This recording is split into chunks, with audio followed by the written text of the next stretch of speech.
अस्सलाम वालेकुम, सत श्री अकाल और आदाब। दोस्तों, पिछले कुछ दिनों ਦੇ ਵਿੱਚ ਬੰਗਲਾਦੇਸ਼ ਦੇ ਵਿੱਚ ਕੁਝ ਡਿਵੈਲਪਮੈਂਟਸ ਹੋਈਆਂ ਔਰ ਉਹਨਾਂ ਡਿਵੈਲਪਮੈਂਟਸ ਨੇ ਸਾਡੇ ਇਸ ਖਿੱਤੇ ਦੇ ਸਾਰੇ ਲੋਕਾਂ ਨੂੰ ਸਮਝਣ ਦਾ ਇੱਕ ਨਵਾਂ ਮੁਆਦ ਔਰ ਨਵਾਂ ਰਾਸਤਾ ਦਿੱਤਾ। ਇਹ ਜਿਹੜੀ ਤਹਿਰੀਕ ਨੇ ਮੈਨੂੰ ਸੋਚਣ ਦਾ ਮੌਕਾ ਦਿੱਤਾ ਨਾ, ਉਹ ਹੈਗਾ ਉੱਥੇ ਸਟੂਡੈਂਟਸ ਦਾ ਔਰ ਆਮ ਨੌਜਵਾਨਾਂ ਦਾ ਰੋਲ। ਆਮ ਤੌਰ 'ਤੇ ਇਸ ਤਰ੍ਹਾਂ ਅਹਿਮੀਅਤ ਨਹੀਂ ਦਿੱਤੀ ਜਾਂਦੀ ਨੌਜਵਾਨਾਂ ਨੂੰ ਕਿ ਪੋਲੀਟੀਕਲ ਤਬਦੀਲੀ ਦੇ ਵਿੱਚ ਕੋਈ ਬਹੁਤ ਉਹਨਾਂ ਦਾ ਅਹਿਮ ਹੋਵੇਗਾ ਕਿਰਦਾਰ। ਅਗਰਚੇ ਪਾਕਿਸਤਾਨ ਦੇ ਵਿੱਚ ਪਿਛਲੇ ਕੁਝ ਇਲੈਕਸ਼ਨਸ ਦੇ ਵਿੱਚ ਉਹਨਾਂ ਦਾ ਕਿਰਦਾਰ ਜ਼ਰੂਰ ਸਾਹਮਣੇ ਆਇਆ, ਲੇਕਿਨ ਜਿਸ ਅੰਦਾਜ਼ ਦੇ ਨਾਲ ਬੰਗਲਾਦੇਸ਼ ਦੇ ਵਿੱਚ ਨੌਜਵਾਨਾਂ ਨੇ ਲੀਡ ਕੀਤਾ ਹੈ, ਖਾਸ ਤੌਰ 'ਤੇ ਸਟੂਡੈਂਟਸ ਨੇ, ਇਹ ਇੱਕ ਮੁਨਫਰਦ ਇੱਕ ਮਿਸਾਲ ਹੈਗੀ ਸਾਡੇ ਸਾਹਮਣੇ। ਮੈਂ ਇਸ ਮਿਸਾਲ ਦੇ ਵਿੱਚ ਤਿੰਨ ਜਿਹੜੇ ਨੌਜਵਾਨ ਨੇ ਉੱਥੋਂ ਦੇ, ਉਹਨਾਂ ਦੇ ਡਿਟੇਲ ਮੇਰੇ ਸਾਹਮਣੇ ਆਈਆਂ ਜਿਨ੍ਹਾਂ ਨੇ ਲੀਡ ਕੀਤਾ। ਕਿਉਂਕਿ ਜਮਾਤ ਇਸਲਾਮੀ ਔਰ ਬੰਗਲਾਦੇਸ਼ ਨੈਸ਼ਨਲ ਪਾਰਟੀ ਜਿਹੜੀ ਹੈਗੀ ਖਾਲਦਾ ਜ਼ਿਆ ਦੀ, ਉਹਨਾਂ ਦੀ ਮਰਕਜ਼ੀ ਲੀਡਰਸ਼ਿਪ ਸਾਨੂੰ ਇਹਨਾਂ ਮੁਜ਼ਾਹਰਿਆਂ ਦੇ ਵਿੱਚ ਕਿਤੇ ਨਜ਼ਰ ਨਹੀਂ ਆਈ। ਇਨਫਰਾਦੀ ਤੌਰ 'ਤੇ ਕਾਰਕੁਨਾਂ ਦੀ ਸਤ੍ਹਾ ਦੇ ਉੱਤੇ ਉਹਨਾਂ ਦੀ ਸਪੋਰਟ ਜ਼ਰੂਰ ਸ਼ਾਮਿਲ ਸੀ, ਲੇਕਿਨ ਮਰਕਜ਼ੀ ਲੀਡਰਸ਼ਿਪ ਕਿਤੇ ਨਜ਼ਰ ਨਹੀਂ ਆਈ। ਸਾਨੂੰ ਇੰਝ ਲੱਗਾ ਕਿ ਇਹ ਮੁਜ਼ਾਹਰੇ ਜਿਹੜੇ ਨੇ ਇਹ ਲੀਡਰਲੈਸ ਹੈਗੇ ਨੇ, ਕੋਈ ਇਹਨਾਂ ਦਾ ਲੀਡਰ ਨਹੀਂ ਹੈਗਾ। ਲੇਕਿਨ ਇਹਦੇ ਵਿੱਚ ਤਿੰਨ ਨੌਜਵਾਨ ਹੈਗੇ ਨੇ, ਇੱਕ ਨਾਹਿਦ ਇਸਲਾਮ, ਇੱਕ ਆਸਫ ਮਹਿਮੂਦ ਔਰ ਇੱਕ ਅਬੂ ਬਕਰ। ਇਹ ਤਿੰਨ ਨੌਜਵਾਨ ਨੇ, ਢਾਕਾ ਯੂਨੀਵਰਸਿਟੀ ਦੇ ਸਟੂਡੈਂਟ ਨੇ। ਅਤੇ ਜੁਲਾਈ ਦੀ 19 ਤਾਰੀਖ ਸੀ ਪਿਛਲੇ ਮਹੀਨੇ ਦੀ, ਜਦੋਂ ਇੰਟੈਲੀਜੈਂਸ ਏਜੰਸੀਆਂ ਨੇ ਬੰਗਲਾਦੇਸ਼ ਦੀਆਂ ਜਿਹੜੀਆਂ, ਉਹਨਾਂ ਨੇ ਨਾਹਿਦ ਇਸਲਾਮ ਨੂੰ ਘਰੋਂ ਚੁੱਕ ਕੇ ਅਤੇ ਉਹ ਆਪਣੇ ਹਿਰਾਸਤੀ ਸੈਂਟਰ 'ਤੇ ਲੈ ਗਏ। ਉਹਦੀ ਵਾਲਦਾ ਔਰ ਵਾਲਦ ਜਿਹੜੇ ਨੇ ਉਹ ਲੱਭਦੇ ਰਹੇ, ਨਹੀਂ ਲੱਭੇ। ਫਿਰ ਉਹਨਾਂ ਪੁਲਿਸ ਨਾਲ ਰਾਬਤਾ ਕੀਤਾ। ਕਈ ਦਿਨ ਬਾਅਦ ਉਹ ਜਦੋਂ ਉਹਨਾਂ ਨੂੰ ਖਬਰ ਮਿਲੀ ਔਰ ਮੁਲਾਕਾਤ ਹੋਈ ਆਪਣੇ ਬੇਟੇ ਦੇ ਨਾਲ, ਅਤੇ ਉਹਨੇ ਵਿਖਾਇਆ ਕਿ ਜਿਸਮ ਦਾ ਕੋਈ ਹਿੱਸਾ ਐਸਾ ਨਹੀਂ ਸੀ ਜਿੱਥੇ ਤਸ਼ੱਦਦ ਨਾ ਹੋ ਕੀਤਾ ਗਿਆ ਹੋਵੇ। ਇਸੇ ਤਰ੍ਹਾਂ ਹੀ ਜਦੋਂ ਉਹ ਵਾਪਸ ਆਇਆ, ਫਿਰ ਕੁਝ ਦਿਨਾਂ ਬਾਅਦ ਚੁੱਕੇ ਗਏ। ਫਿਰ ਬਾਕੀ ਵੀ ਦੋ ਨੌਜਵਾਨ ਜਿਹੜੇ ਹੈਗੇ ਸਨ ਉਹਦੇ ਦੋਸਤ, ਉਹਨਾਂ ਨੂੰ ਵੀ ਚੁੱਕ ਲਿਆ ਗਿਆ ਔਰ ਲੋਹੇ ਦੀਆਂ ਸੁਲਾਖਾਂ ਦੇ ਨਾਲ ਉਹਨਾਂ ਨੂੰ ਮਾਰਿਆ ਗਿਆ। ਉਹਨਾਂ ਨੂੰ ਕਿਹਾ ਗਿਆ ਕਿ ਤੁਸੀਂ ਇਹ ਜਿਹੜੀ ਮੂਵਮੈਂਟ ਹੈਗੀ ਇਹਦੇ ਤੋਂ ਪਿੱਛੇ ਹਟ ਜਾਓ, ਇਹਨੂੰ ਛੱਡ ਦਿਓ ਤੁਸੀਂ ਇਹਦੇ ਤੋਂ, ਔਰ ਪੀਸਫੁਲੀ ਲੋਕਾਂ ਨੂੰ ਕਹੋ ਕਿ ਮੁੰਤਸ਼ਰ ਹੋ। ਲੇਕਿਨ ਉਹਨਾਂ ਨੇ ਇਨਕਾਰ ਕਰਤਾ ਔਰ ਉਸ ਇਨਕਾਰ ਤੋਂ ਬਾਅਦ ਮੈਂ ਅੰਦਾਜ਼ਾ ਕੀਤਾ ਕਿ ਇੱਕ ਸਟੇਜ ਐਸੀ ਆਉਂਦੀ ਕਿ ਜਿੱਥੇ ਤੁਹਾਨੂੰ ਮਾਰਨ ਵਾਲਾ, ਤੁਹਾਨੂੰ ਤੋੜਨ ਵਾਲਾ ਆਪ ਟੁੱਟ ਜਾਂਦਾ। ਔਰ ਇਹੋ ਕੁਛ ਇੱਥੇ ਹੈ। ਇਹ ਨੁਕਤਾ ਜਿਹੜਾ ਬੜਾ ਬਾਰੀਕ ਹੁੰਦਾ ਹੈ, ਜਿਹੜੀ ਸਟਰਗਲ ਹੁੰਦੀ, ਮੁਜ਼ਾਹਮਤ ਹੁੰਦੀ, ਉਹਨੂੰ ਪੇਸ਼ ਕਰਨ ਵਾਲੇ ਔਰ ਉਹਦੀ ਤਾਲੀਮ ਦੇਣ ਵਾਲਿਆਂ ਦੇ ਪੇਸ਼ੇ ਨਜ਼ਰ ਜ਼ਰੂਰ ਇਹ ਨੁਕਤਾ ਜਿਹੜਾ ਇਹ ਹੁੰਦਾ।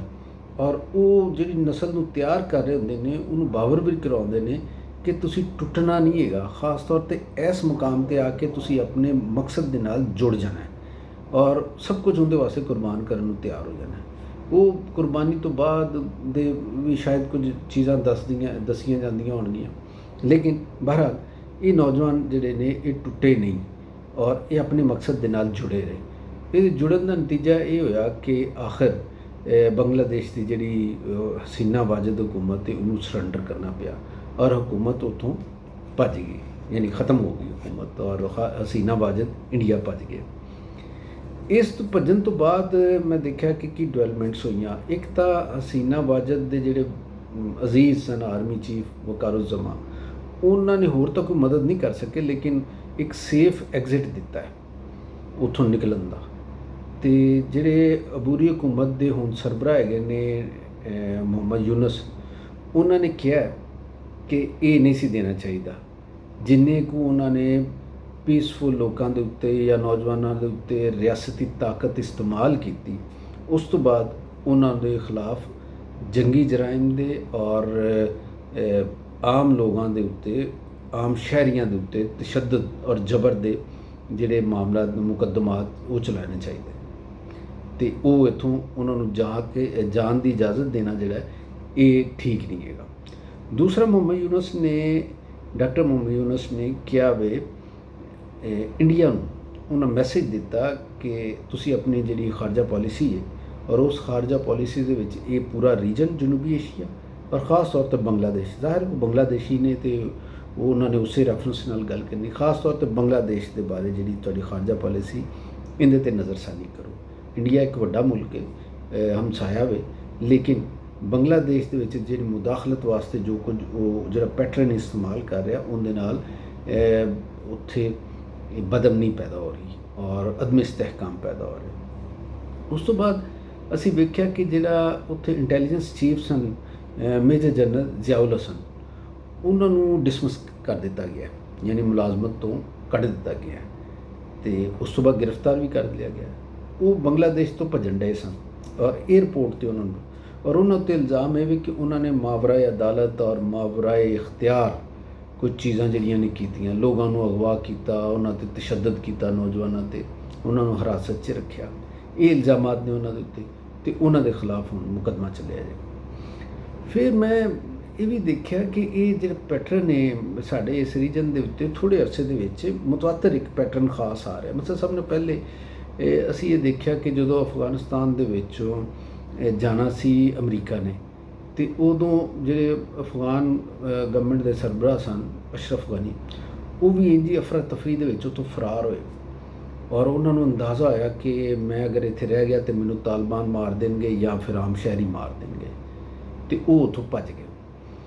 ਇਸੇ ਤਰ੍ਹਾਂ ਹੀ ਅਸੀਂ ਫਿਰ ਵੇਖਿਆ ਕਿ ਸ੍ਰੀਲੰਕਾ ਦੇ ਵਿੱਚ ਜਦੋਂ ਵਿਫਰੇ ਹੋਏ ਆਵਾਮ ਆਏ ਔਰ ਉਹਨਾਂ ਨੇ ਵਜ਼ੀਰ ਆਜ਼ਮ ਹਾਊਸ ਦੇ ਉੱਤੇ ਹਮਲਾ ਕੀਤਾ ਅਤੇ ਵਜ਼ੀਰ ਆਜ਼ਮ ਹਾਊਸ ਦੀਆਂ ਚੀਜ਼ਾਂ ਤੋੜੀਆਂ ਫੋੜੀਆਂ, ਚੁੱਕ ਕੇ ਲੈ ਗਏ, ਅਤੇ ਉਦੋਂ ਵੀ ਵਜ਼ੀਰ ਆਜ਼ਮ ਜਿਹੜੇ ਉੱਥੋਂ ਦੇ ਨੇ ਉਹ ਇੰਝ ਹੀ ਭੱਜੇ। ਅਤੇ ਇਹ ਤੀਸਰਾ ਵਾਕਿਆ ਹੈ ਕਿ ਇੱਥੇ ਬੰਗਲਾਦੇਸ਼ ਦੇ ਵਿੱਚ ਆਵਾਮ ਜਦੋਂ ਮੁਸ਼ਤਲ ਹੋਏ ਔਰ ਹਕੂਮਤ ਦੀ ਹਮਾਇਤ ਨਾ ਰਹਿ ਗਈ ਉਦੋਂ, ਅਤੇ ਫਿਰ ਉੱਥੋਂ ਦੀ ਵਜ਼ੀਰ ਆਜ਼ਮ ਨੂੰ ਵੀ ਭੱਜਣਾ ਪਿਆ। ਮੇਰੀ ਅੱਜ ਗੱਲ ਹੋ ਰਹੀ ਸੀ ਇੱਕ ਜਗ੍ਹਾ 'ਤੇ, ਇੰਡੀਆ ਦੇ ਇੱਕ ਦੋਸਤ ਨੇ ਸਾਡੇ, ਵਿਵੇਕ ਸ਼ੁਕਲਾ, ਬਹੁਤ ਪਿਆਰੇ ਸੀਨੀਅਰ ਜਰਨਲਿਸਟ ਨੇ, ਦਿੱਲੀ ਦੇ ਰਹਿਣ ਵਾਲੇ ਨੇ, ਅਤੇ ਪੰਜਾਬੀ ਨੇ, ਇਸ ਵਾਸਤੇ ਉਹਨਾਂ ਨਾਲ ਇੱਕ ਬੜਾ ਤਲਕ ਵੀ ਹੈ, ਅਸੀਂ ਸ਼ੇਅਰ ਵੀ ਕਰ ਲੈਂਦੇ ਹਾਂ ਜਿਹੜੀ ਆਮ ਪੰਜਾਬੀ ਕਲਚਰ ਦੀਆਂ ਚੀਜ਼ਾਂ ਨੇ। ਲੇਕਿਨ ਮੈਂ ਅੱਜ ਉਹਨਾਂ ਦਾ ਮਜ਼ਮੂਨ ਪੜ੍ਹਿਆ, ਇੰਡੀਆ ਦੇ ਇੱਕ ਨੈਸ਼ਨਲ ਪੇਪਰ ਦੇ ਵਿੱਚ ਛਪਿਆ, ਅਤੇ ਉਹਦੇ ਵਿੱਚ ਵੀ ਉਹਨਾਂ ਨੇ ਕੁਝ ਐਸੀਆਂ ਗੱਲਾਂ ਦੀ ਕੀਤੀਆਂ।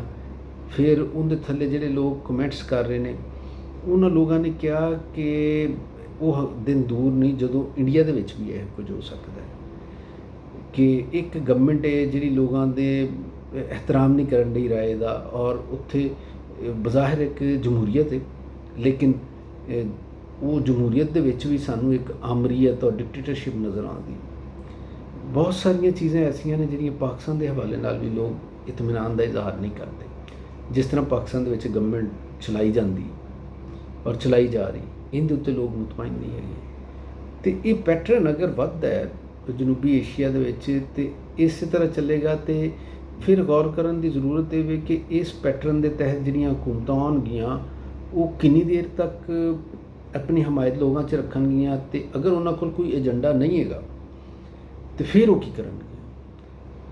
ਅਤੇ ਇਹ ਜਨਾਬ ਐਸੀ ਸੂਰਤ ਹਾਲ ਹੈ ਜਿੰਦਾ ਸਾਨੂੰ ਸਾਹਮਣਾ ਹੈ, ਅਤੇ ਦੇਖਦੇ ਕੀ ਬਣਦਾ ਹੈ, ਅਤੇ ਜਿਉਂਦੇ ਰਹੋ, ਵਸਦੇ ਰਹੋ।